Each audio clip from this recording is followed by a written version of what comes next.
வெளியூர் அப்ராடில் இருக்கிறவங்க தீபாவளி ஸ்வீட் சாப்பிட முடியலைன்னு கவலைப்படுறீங்களா? அப்போ இந்த ஈஸி பீஸியான 1 ஸ்பூன் நெய் மைசூர் பாக்கு உங்களுக்கு தான். 1 கப் அளவு வச்சுக்கோங்க.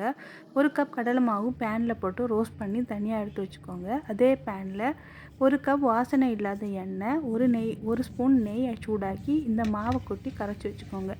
ஏன்னா நெய் நிறைய பேருக்கு நிறைய எடுத்தால் ஒத்துக்காது, அது இல்லாமல் திகட்டிடும். அதனால நான் 1 ஸ்பூன் மட்டும் எடுத்துக்கிறேன்.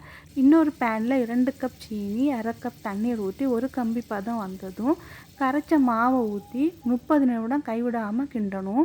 இடையே இறுகி வரும். அந்த இறுகி வரும் பேரில் அரை கப் எண்ணெயை ஒவ்வொரு போர்ஷனாக 3 போர்ஷனாக சேர்த்துக்கோங்க.